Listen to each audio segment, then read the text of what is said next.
संख्या बढ़ रही थी, लेकिन सम्राट बिंदुसार की दृष्टि में उनका उत्तराधिकारी सुशील ही था। पाटलिपुत्र में सत्ता की चर्चा चल रही थी कि तक्षशिला में एक बार फिर विद्रोह हो गया। हुआ यूं कि जिस तक्षशिला में राजकुमार अशोक ने विद्रोह को शांत किया था, वहां एक बार फिर विद्रोह हो गया। इस बार बिंदुसार ने सुशील को तक्षशिला भेजा। उधर सुशील तक्षशिला पहुंचा और इधर बिंदुसार की तबीयत अचानक खराब हो गई। बिंदुसार ने बिस्तर पकड़ लिया। बीमारी के कारण उनकी सांसें कमजोर पड़ने लगी थी। कोई उपचार काम नहीं आ रहा था। बिंदुसार को अब अपना अंत नजदीक आता दिखा। इसीलिए उन्होंने अपने महामंत्री राधागुप्त को बुलाया। बिंदुसार ने लेटे लेटे ही राधागुप्त से पूछा, महामंत्री राधागुप्त, क्या राजकुमार सुशील को तक्षशिला में सफलता मिली? नहीं महाराज, अभी तक किसी भी अपेक्षित सफलता की सूचना प्राप्त नहीं हुई है। महामंत्री राधागुप्त का यह जवाब सुनकर राजा बिंदुसार थोड़ी देर के लिए चुप हो गए। कुछ देर के सन्नाटे के बाद कक्ष में फिर से राजा बिंदुसार का धीमा स्वर उभरा। राधागुप्त, मेरा आदेश है कि आप सुशील को वापस पाटलिपुत्र बुलाएं और अशोक को उज्जैन से तक्षशिला भेजें। राधागुप्त को राजा बिंदुसार के चेहरे पर बेचैनी के भाव दिखे, इसलिए उन्होंने संकोच त्याग कर राजा से पूछा, जो आज्ञा महाराज। तक्षशिला में स्थिति अभी सामान्य नहीं है। ऐसे में राजकुमार सुशील को वापस बुलाने और राजकुमार अशोक को भेजने से समस्या और जटिल हो सकती है। राजा बिंदुसार ने राधागुप्त के सुझाव की अनदेखी करते हुए अपने आदेश को दोहराया। वो इस बार तेज आवाज में बोले, ये राज्यादेश है राधागुप्त। आप सुशील को पाटलिपुत्र वापस आने का संदेश भेजिए और उसके राज्याभिषेक की तैयारी शुरू कीजिए। मुझे नहीं लगता कि मैं अब इस बिस्तर से उठ पाऊंगा। राधागुप्त ने राजा बिंदुसार के आदेश का पालन तो किया, लेकिन पूरी तरह से नहीं। राधागुप्त ने सुशील को बिंदुसार का संदेश भेजने में जानबूझकर देरी की और अशोक को पाटलिपुत्र आने को कहा। यह उनकी व्यूह रचना का हिस्सा था, जिसके जरिए वो अशोक को मगध का सम्राट बनाना चाहते थे। कई ग्रंथों में राधागुप्त को मौर्य साम्राज्य के पहले प्रधानमंत्री चाणक्य का पोता भी बताया गया है। चाणक्य की जो भूमिका चंद्रगुप्त मौर्य को राजा बनाने में थी, अशोक को राजा बनाने में राधागुप्त की वही भूमिका नजर आती है। उन्हीं की योजना का हिस्सा था कि जब अशोक पाटलिपुत्र पहुंचे तो उनके पूरे शरीर को हल्दी लगाकर पीला कर दिया गया, जिससे वो बीमार दिखे। राज्य भर में अशोक की बीमारी की खबर फैला दी गई। अब तक राजा बिंदुसार की तबीयत और खराब हो गई थी। अपना आखिरी वक्त गिनते गिनते राजा बिंदुसार तब तक ही लगाए सुशील की प्रतीक्षा कर रहे थे। कमरे में किसी के आने की आहट सुनकर बिंदुसार ने कक्ष के द्वार की ओर करवटी और उठने की असफल कोशिश करते हुए कहा, कौन? युवराज सुशील? मेरे सुशील, तुम आ गए। लेकिन उनके सामने सुशील नहीं, राजकुमार अशोक पहुंचा था। पिता के मुंह से सुशील का नाम सुनकर उसे क्रोध आ गया। उसने अपनी मुट्ठी भींच ली। उसका क्रोध भांपकर उसके साथ आई महामंत्री राधागुप्त ने उसके कंधे पर हाथ रखा और राजा बिंदुसार से कहा, युवराज सुशील नहीं, राजकुमार अशोक कहिए महाराज। बिंदुसार ने उसकी बात सुनी तो उनके चेहरे का रंग बदल गया। उन्होंने चिल्लाते हुए कहा, राधागुप्त, सुशील को बुलाओ अविलंब। राजा की बेचैनी को देखकर राधागुप्त ने बिना समय गंवाए कहा, महाराज, युवराज सुशील को पाटलिपुत्र आने में अभी विलंब है। मेरा सुझाव है कि तब तक आप राजकुमार अशोक का राज्याभिषेक कर दीजिए। यह सुनकर बिंदुसार को झटका लगा। उसने हैरानी भरी आवाज में कहा, क्या कहा तुमने? मैं अशोक का राज्याभिषेक कर दूं? मानो राधागुप्त को बिंदुसार की नाराजगी की परवाह बिल्कुल नहीं थी। उसने तुरंत कहा, जी महाराज, जब युवराज सुशील पाटलिपुत्र लौटेंगे तब उनका राज्याभिषेक कर दिया जाएगा। तब तक आप राजकुमार अशोक को ही राजगद्दी सौंप दीजिए। राधागुप्त की बातें सुनकर राजा बिंदुसार का पारा जैसे सातवें आसमान पर पहुंच गया। वो गुस्से में बोले, व्यर्थ की बातें मत करो राधागुप्त, जाओ और जाकर पता करो कि युवराज सुशील कहां तक पहुंचे। ये कहकर वो बिस्तर पर गिर पड़े। थोड़ी देर तक कमरे में सन्नाटा पसरा रहा। कमरे में मौजूद लोग एक दूसरे का चेहरा देखने लगे। राजा गुप्त की निगाहें अशोक पर टिक गई, जो बिंदुसार के बिस्तर के निकट रखे राजमुकुट को देख रहा था। अशोक के कदम उस मुकुट की ओर बढ़ने लगे। अगले ही पल अशोक ने वो राजमुकुट अपने हाथों में उठा लिया और लगभग गर्जना करते हुए कहा, मगध की राजगद्दी का अगर मैं सबसे सामर्थ्यवान योग्य अधिकारी हूं तो मेरा राज्याभिषेक होगा, बिल्कुल इसी क्षण होगा। इसी के साथ अशोक ने राजमुकुट अपने सिर पर धारण कर लिया और राजा की तलवार को अपने हाथों में उठा लिया। अशोक की यह हिम्मत देखकर राजा बिंदुसार की तो जैसे आंखें पथरा गई। वो कुछ बोलना तो चाहते थे लेकिन बोल नहीं पाए और निढाल होकर बिस्तर पर गिर पड़े। बाकी लोग अशोक के पीछे पीछे बिंदुसार के कक्ष से बाहर चल दिए। दिन ढलने तक पूरे राज्य में खबर फैल गई कि अशोक ने पाटलिपुत्र पर कब्जा कर लिया। इसी के साथ अशोक चंद्रगुप्त मौर्य और राजा बिंदुसार के बाद मौर्य वंश का तीसरा शासक बना। लेकिन पाटलिपुत्र की राजगद्दी पर बैठने भर से अशोक के लिए सत्ता की लड़ाई खत्म नहीं हुई। पाली में लिखे बौद्ध ग्रंथ महावंश में कहा गया है कि अशोक ने सत्ता पर कब्जा करने के लिए अपने 100 में से 99 भाइयों को मार डाला। हालांकि एक दूसरी जगह पर 6 भाइयों के मारने की बात कही गई है, जबकि एक शिलालेख में अशोक ने उन अधिकारियों का जिक्र किया है जिन्हें दूसरे कामों के अलावा उनके भाइयों, बहनों एवं अन्य संबंधियों के परिवारों के कल्याण का काम देखना था। मोटे तौर पर इसका अर्थ यह निकाला जाता है कि अशोक ने अपने सभी सौतेले भाइयों को मारा नहीं था। संभव है कि महावंश में 99 भाइयों को मारने की बात बढ़ा चढ़ाकर लिखी गई, लेकिन मौर्य साम्राज्य को पूरी तरह से अपने अधीन करने के लिए अशोक को लंबी लड़ाई लड़नी पड़ी और इस पूरे संघर्ष के केंद्र में अशोक का सबसे बड़ा भाई सुशील था।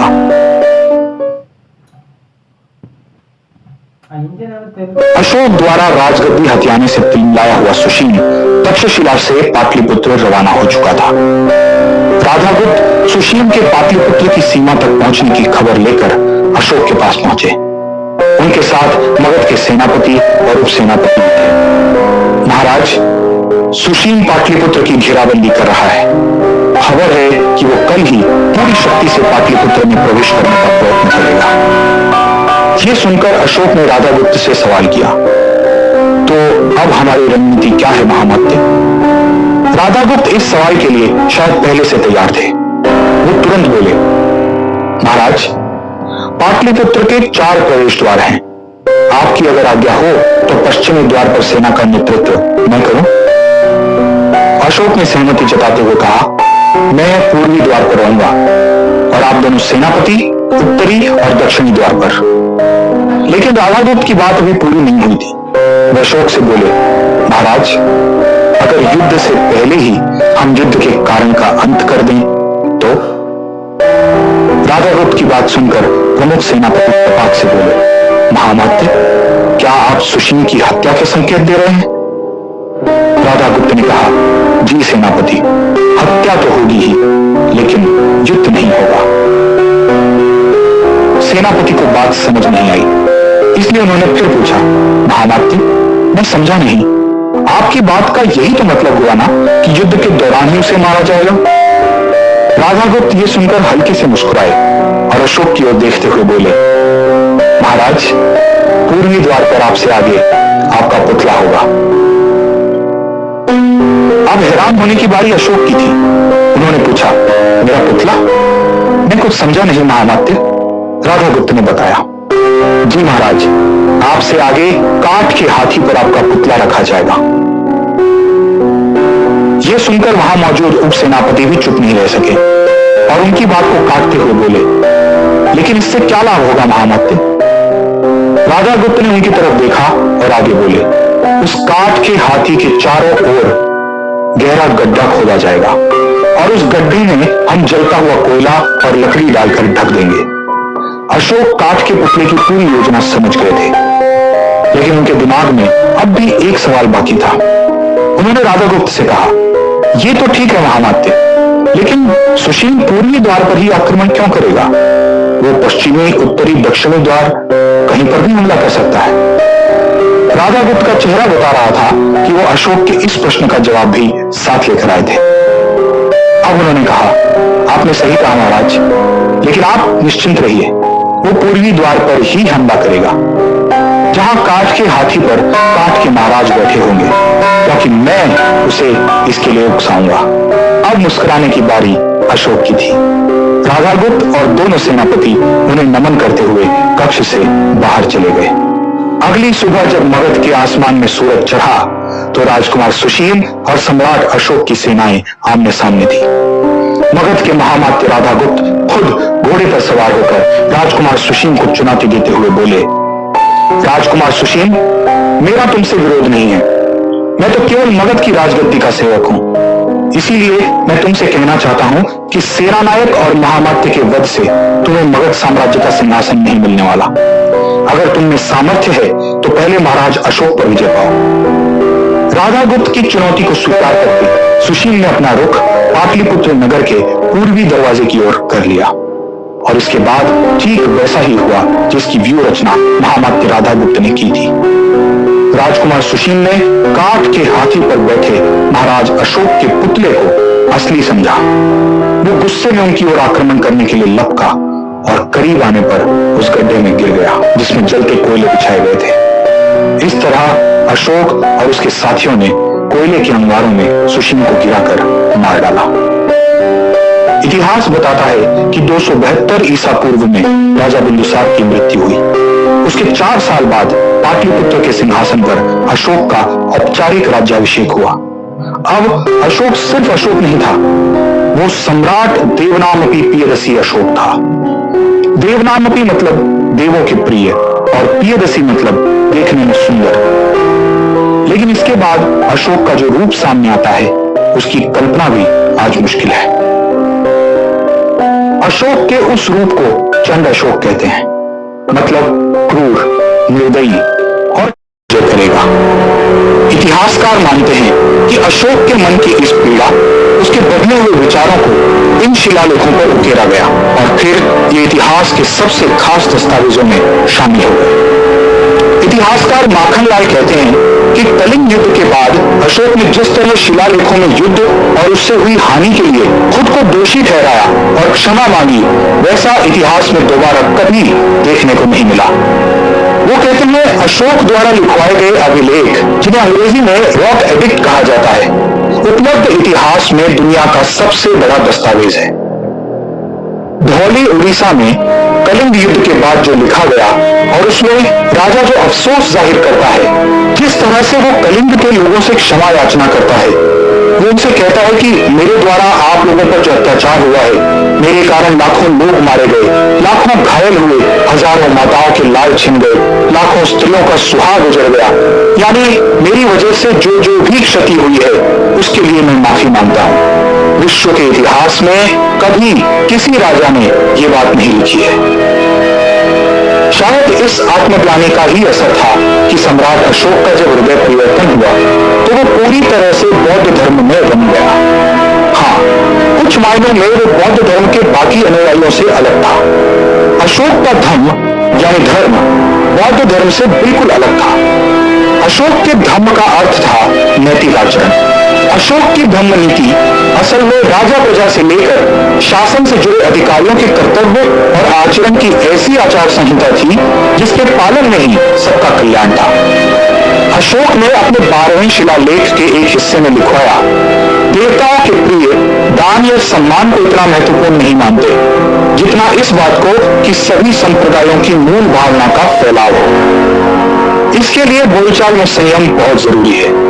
लोग मौके बेमौके अपने संप्रदाय की प्रशंसा और दूसरे संप्रदायों की निंदा न करें, या कभी निंदा हो भी तो संयम के साथ। हर अवसर पर दूसरे संप्रदायों का आदर करना चाहिए, क्योंकि ऐसा करने से व्यक्ति अपने संप्रदाय की उन्नति और दूसरे संप्रदायों का उपकार करता है। वहीं छठे मेजर रॉक एडिक्ट यानी दीर्घ शिलालेख में अशोक ने कहा, पहले हर समय न काम तेजी से होता था और न ही उसके बारे में जानकारी मिलती थी, लेकिन अब मैंने इसका ये प्रबंध किया है। हर समय चाहे मैं भोजन कर रहा हूं, चाहे अंतःपुर में, चाहे शयन कक्ष में, चाहे पशुशाला में, चाहे सवारी पर, चाहे बाग में, सब जगह प्रतिवेदक मुझे प्रजा का हाल बताएं। आज सूचना क्रांति के युग में हमें एक शासक की जनता के लिए हर समय उपलब्ध होने की बात साधारण लग सकती है, लेकिन एक पल के लिए सैकड़ों वर्ष पहले के उस समय की कल्पना कीजिए जब अशोक ने यह काम करके दिखाया। दिल्ली विश्वविद्यालय के इतिहास विभाग की प्रोफेसर जया एस त्यागी इसीलिए अशोक के इस कदम और उसके द्वारा किए गए इस काम को कतई साधारण नहीं मानती। उनका कहना है 2000 साल पहले किसी शासक का आम जनता के बारे में इतना सोचना कि हर पल खुद को जनता की सेवा के लिए उपलब्ध कराने की पहल करना अशोक की संवेदनशीलता को दिखाता है। जनता के दुख, उसकी आवश्यकताओं को समझने की उसकी यही क्षमता उसको महान शासकों की श्रेणी में अग्रणी बनाती है। इसीलिए आज तक अशोक की यही चेतना आधुनिक कल्याणकारी राज्य की शासन प्रणाली की नींव है। आज से सैकड़ों वर्ष पहले अशोक के अंतःकरण से एक ऐसे कल्याणकारी राज्य की अवधारणा ने जन्म लिया था जिसे आज भी शासन की आदर्श स्थिति माना जा सकता है। इसी सोच से प्रेरित होकर अशोक ने सड़कों पर जगह जगह बरगद और आम के वृक्ष लगवाए। अशोक का कहना था कि इससे इंसान ही नहीं पशुओं को भी छाया मिलेगी। उसका कहना था कि 8 कोस की दूरी पर कुएं खुदवाए जाने चाहिए ताकि सबको जल मिले। ठहरने के लिए जगह जगह सराय का निर्माण करवाया जाए। लोगों के अलावा पशुओं के लिए भी चिकित्सालय खोले जाएं। इनकी औषधियों के लिए जड़ी बूटी का प्रबंध किया जाए। इस तरह देखें तो अशोक के दिल में सिर्फ इंसानों ही नहीं संपूर्ण प्राणी मात्र के लिए दया का भाव था। अशोक के जीवन में आया ये परिवर्तन ऐतिहासिक था और इन भावनाओं ने अशोक के बाद के शासकों की नीतियों पर भी दूरगामी परिणाम डाले। इतिहासकार नयनजोत लाहिड़ी कहती हैं कि कलिंग युद्ध के बाद अशोक ने इंसानों के साथ साथ जीव जंतुओं के लिए भी जो नम्रता दिखाई वो बेहद उल्लेखनीय है। उनका कहना है कि एक दौर का सबसे क्रूर शासक अशोक अब बेहद संवेदनशील हो गया था। यह उसकी संवेदनशीलता की पराकाष्ठा ही थी कि उसने लोगों से अपने राज्य में गर्भवती बकरियों को भी न मारने की अपील की थी। लाहिड़ी मानती हैं कि इतिहास में ऐसा शायद पहली बार ही हुआ था कि एक राजा अपनी जनता से ऐसी बातें कर रहा था। इसलिए अशोक का नाम लेकर इन बातों को दोबारा याद करने की जरूरत है। सम्राट अशोक ने अपने संदेशों और आदेशों को शिलालेख और स्तंभों के जरिए अपने साम्राज्य के हर एक कोने तक फैलाया। बौद्ध ग्रंथों में इसकी संख्या 84,000 बताई गई है। चीनी लेखकों फाहियान और हुइनसांग ने ऐसी जगहों पर स्तूप, स्तंभ और शिलालेख होने की बात लिखी है जहां आज उनका नामो निशान नहीं है। संभव है कि अशोक के सभी शिलालेख समय की मार को न झेल पाए हों। आज इतिहासकार इन शिलालेखों को अशोक के विचारों के प्रचार का माध्यम ही नहीं बल्कि उसकी सत्ता के प्रतीक के तौर पर भी देखते हैं। प्रोफेसर जया एस त्यागी कहती हैं कि अशोक ने उन शिलालेखों को अपने साम्राज्य के कोने कोने में शायद इसलिए भी फैलाया था ताकि वो उसके राज प्रतीकों का भी काम करे। यह अपने राज्य की सीमाओं के रेखांकन का भी एक कारगर तरीका था।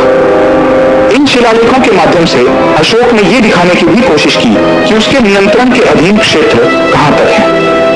दूसरी तरफ प्रोफेसर त्यागी का यह भी मानना है कि अशोक के समय संपूर्ण मगध राज्य में अशोक का प्रभाव एक सा नहीं था। इसीलिए पहले तो अशोक ने दूर दराज के इलाकों तक में शिलालेख लिखवाए, लेकिन फिर स्तंभ के रूप में उन्हें अपने आसपास खासकर मगध के सीधे नियंत्रण वाले इलाकों में जगह दी। प्रोफेसर त्यागी के इसी सिद्धांत को थोड़ा और आगे बढ़ाते हुए इतिहासकार नयनजोत लाहिड़ी कहती हैं कि अशोक द्वारा शिलालेख और स्तंभ बनवाना और उनके माध्यम से अपनी बातें जनता तक पहुंचाना जन संवाद की पहली सबसे बड़ी कोशिश थी। इससे इस बात की पुष्टि होती है कि सम्राट अशोक भारतीय इतिहास का वो पहला सम्राट था जिसने अपनी प्रजा से सीधे संवाद किया। ये प्रयास अपने आप में अनूठा था और दूसरे राजाओं के लिए अनुकरणीय भी था। सिर्फ संवाद ही नहीं, जनता के कल्याण के लिए अशोक ने हर वो कोशिश की जो उस वक्त संभव थी। अशोक के साम्राज्य में अलग अलग विभागों में बटा एक प्रशासन तंत्र शहरों से लेकर गांवों तक फैला था। प्रशासन को चलाने के लिए हर स्तर पर कर्मचारियों और अधिकारियों को तैनात किया गया था। उत्तर पश्चिम में उत्तरापथ प्रांत था जिसकी राजधानी तक्षशिला थी। अवंती राष्ट्र की राजधानी उज्जैनी, ओडिशा के पास कलिंग था जिसकी राजधानी तोसली थी। दक्षिणापथ की राजधानी सुवर्णगिरी थी और प्राची की राजधानी थी पाटलिपुत्र। आज के भारत में 29 राज्य और 7 केंद्र शासित प्रदेश हैं, लेकिन अशोक के समय आज की तरह छोटे छोटे राज्य नहीं थे। तब राज्यों का आकार बड़ा था। इतने बड़े साम्राज्य पर शासन के लिए करीब 2300 साल पहले अशोक ने कमाल का प्रशासनिक ढांचा खड़ा किया था, जिसकी झलक आज की प्रशासनिक व्यवस्था में भी दिखती है। अशोक के साम्राज्य में भी अलग अलग विभागों में बटा एक प्रशासन तंत्र नगरों से लेकर गांवों तक फैला था, जहां सड़क से लेकर स्वास्थ्य सुविधा तक के लिए अलग अलग योजनाएं बनाई गई थी। प्रशासन को चलाने के लिए हर स्तर पर कर्मचारियों और अधिकारियों को तैनात किया गया था। अशोक ने गांव में रज्जुक यानी ग्राम प्रशासकों को नियुक्त किया था। कई गांवों के एक समूह पर जिलाध्यक्ष को तैनात किया गया। अधिकारियों की मदद के लिए बड़ी संख्या में सहायक कर्मचारियों की नियुक्ति की गई थी। अधिकारी ठीक से काम कर रहे हैं या नहीं, इसकी निगरानी के लिए गुप्तचर लगाए गए थे, जो सम्राट को अपनी छानबीन का पूरा लेखा जोखा भेजते थे। इस प्रशासनिक व्यवस्था का सबसे बड़ा उद्देश्य यही था कि साम्राज्य में धम्म नीति के मुताबिक काम हो, और धम्म नीति के प्रचार प्रसार के लिए हर जगह धम्म महामात्रों को नियुक्त किया गया था। प्रोफेसर जया एस त्यागी कहती हैं कि अशोक का ये तंत्र आज के प्रशासनिक अमले से बहुत मेल खाता है, लेकिन कुछ मायनों में ये शायद और आगे था। उनका कहना है, आज से अलग तब अशोक की शासन व्यवस्था में जिन धम्म महामात्रों की नियुक्ति हुई, उनके जरिए अशोक लोगों का निजी आचरण सुधारने का प्रयास भी कर रहे थे। यानी उन्होंने प्रशासन को लोगों के घर तक ही नहीं, बल्कि उनकी निजी जिंदगी तक ले जाने का काम भी किया। इसका मतलब है कि अशोक एक ऐसा शासन तंत्र खड़ा कर रहे थे जो सकारात्मक ढंग से लोगों के जीवन के हर पहलू को प्रभावित करे। यकीन नहीं होता कि हजारों वर्ष पहले अशोक ने देश चलाने के लिए उन नीतियों पर काम किया जो आज किसी सरकार के एजेंडे में होती हैं। अशोक ने प्रजा से कहा कि वो हर धर्म संप्रदाय का सम्मान करे। अशोक बौद्ध धर्म का अनुयायी था, लेकिन उसने कभी बौद्ध भिक्षु का चोगा नहीं पहना, जबकि अपने प्रयासों से उसने बौद्ध धर्म को विश्व धर्म बना दिया। युद्ध के जरिए अशोक का साम्राज्य भारतीय उपमहाद्वीप तक फैला, जबकि धर्म विजय की जो शुरुआत अशोक ने की, उसकी कोई सीमा नहीं थी। पूर्व में इंडोनेशिया, दक्षिण में श्रीलंका से लेकर पश्चिम एशिया, मिस्र और यूनान तक दुनिया के एक बड़े हिस्से में अशोक ने प्रेम और सद्भाव से बौद्ध धर्म को दुनिया का प्रमुख धर्म बनाने में मदद की। अशोक ने लगातार बौद्ध धर्म और उससे जुड़े संघों को बढ़ावा देने की कोशिश की, और अपनी मृत्यु के समय तक उसकी ये कोशिशें जारी रही। हालांकि कहा यह भी जाता है कि सम्राट अशोक के जीवन के आखिरी दिनों में उसके उत्तराधिकारी ने बौद्ध भिक्षुओं को दान देने पर रोक लगा दी थी। अशोक ने फिर भी दान देना नहीं छोड़ा। पहले अशोक का खाना सोने के बर्तनों में परोसा जाता था। दान पर रोक लगने पर अशोक ने उन बर्तनों को दान में दे दिया। जब सोने के बर्तन पर रोक लगी तो फिर वो चांदी और कांसे के बर्तन दान देने लगा। इसके बाद तो भारत के इस महानतम सम्राट को उसके वंशजों ने मिट्टी के बर्तन में खाना देना शुरू कर दिया। बूढ़ी निर्बल काया में ढल चुके सम्राट अशोक के पास अब इतनी भी हिम्मत नहीं थी कि वो अपने साथ हो रहे इस व्यवहार का विरोध कर सके। ऐसे में सम्राट अशोक ने अपने महामंत्री राधागुप्त को बुलाया और उनसे पूछा, महामात्य राधागुप्त, इस साम्राज्य का सम्राट कौन है? कौन है इसका राजा? राधागुप्त भी बस औपचारिक रूप से ही महामंत्री थे। एक और औपचारिकता निभाते हुए वो बोले, आप ही हैं महाराज, आप ही हैं हमारे सम्राट।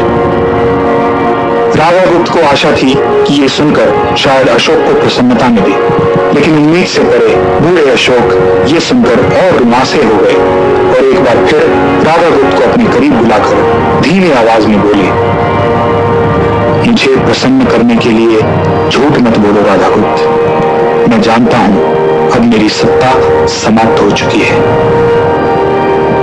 अपने दाएं हाथ की मुट्ठी खोलकर राधागुप्त को दिखाते हुए अशोक ने कहा, अब मेरे अधीन कुछ है तो बस ये। मुट्ठी में आंवले का आधा टुकड़ा था। अक्सर अशोक के लिए पहेलियां खड़ी करने वाले राधागुप्त आज अशोक की पहेली नहीं बूझ पा रहे थे। अशोक की मुट्ठी में रखे आधे आंवले को कुछ पल देखने के बाद राधागुप्त ने पूछा, आधा आंवला? महाराज, क्या कह रहे हैं आप? मैं कुछ समझा नहीं। अब अशोक ने बहुत सीधे और स्पष्ट शब्दों में राधागुप्त को इस आधे आंवले का अर्थ समझाते हुए कहा, मेरे आदेशों का अब कोई अर्थ नहीं है राधागुप्त। मेरे आदेश अब उस नदी की तरह हैं जो बार बार पहाड़ की चट्टानों से टकराकर लौट जाती है। अशोक ने एक सेवक को अपने पास बुलाया। कक्ष में आकर सेवक राधागुप्त और सम्राट के सामने सिर झुकाकर खड़ा हो गया। अशोक ने उसे और निकट बुलाया और कहा, मित्र, अब मेरी कोई सत्ता नहीं है, परंतु क्या तुम मेरी आखिरी इच्छा पूरी करोगे? सेवक दुविधा की स्थिति में था, लेकिन उसने सिर हिलाते हुए कहा, हाँ, कहिए महाराज।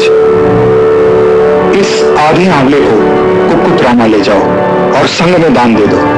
भिक्षुओं को मेरी तरफ से तुम दंडवत प्रणाम करना और कहना, इस जम्बूद्वीप भारतवर्ष के महानतम राजा ने आप सभी के लिए ये उपहार भेजा है। कृपया मेरी इस अंतिम भेंट को संघ में मौजूद सभी लोगों के बीच बांट दें। सेवक उस आधे आंवले को लेकर चला गया। अशोक वदन में लिखा है कि उस आंवले को शोरबे में डाला गया। संघ में मौजूद सभी भिक्षुओं ने उसे ग्रहण किया। दूसरी तरफ देवों के प्रियदर्शी अशोक की मृत्यु हो गई। सम्राट अशोक की मृत्यु के करीब 2300 साल गुजर चुके हैं, लेकिन उनके विचार आपको हर जगह दिखाई देंगे। हमारे तिरंगे का चक्र, 4 सिंहमुख वाला हमारा राष्ट्रीय प्रतीक, अहिंसा के प्रति हमारा रुझान, हमारी धर्मनिरपेक्ष व्यवस्था, इन सभी में अशोक की छाप मिलती है।